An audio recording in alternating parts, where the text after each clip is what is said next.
Manny Pacquiao has become a champion again at 39 years old by TKOing Lucas Matisse in the 7th at the Axiata Arena in Malaysia. Despite being the challenger for the WBA regular title, it was very much the Manny Pacquiao show in the build-up. I choose Lucas Matisse because he's a fighter, and he's very aggressive fighter, throwing a lot of punches. And it remained the Manny Pacquiao show as Matisse found himself on the mat early in the 3rd, taking a knee late in the 5th, and waved out of the fight completely in the 7th. With his first knockout since 2009 and a strong all-round performance, of course, it didn't take long before someone asked Pacquiao about a Mayweather rematch.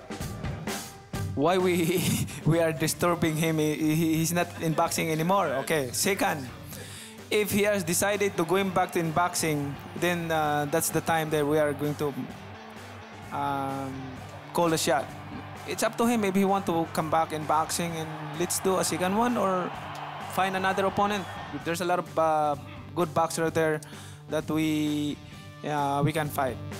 It was also a successful night for Restituto Buboy Fernandez, who took over Manny's corner from Freddie Roach after nearly 17 years together.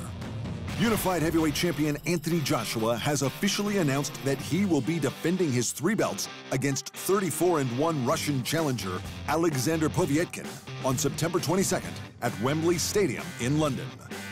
Hopes had been high that AJ would fight Deontay Wilder to determine the first undisputed heavyweight champion in decades, but that will have to wait.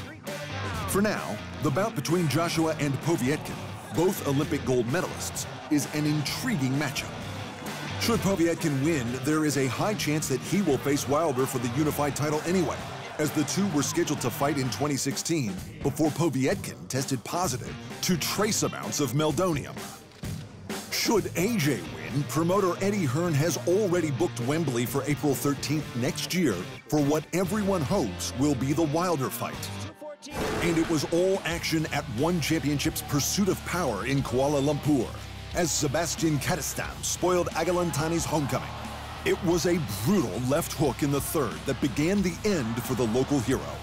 Katastam stayed on his opponent with knees and headshots before disdainfully pushing Tani to the mat to prove it was over. The win moves Katastam into #1 contender position, but with champion Ben Askren retired, his future is unclear. In the Muay Thai Super Series, Joe Nadawut pinned Johan Fairtex Dre to the cage with a lovely elbow-to-hip throw combination before delivering a scintillating right to leave his French opponent on his back and considering his life choices.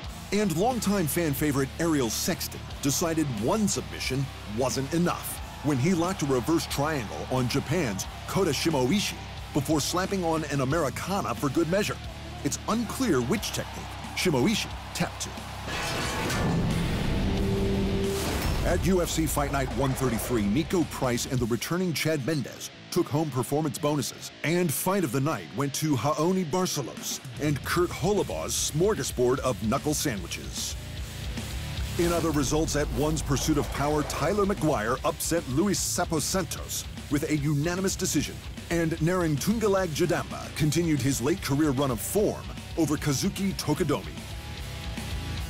And in the boxing, Moruti Mtalade and Vic Saladar are both proud owners of brand new belts after defeating Mohamed Wasim and Ryuya Yamanaka, respectively.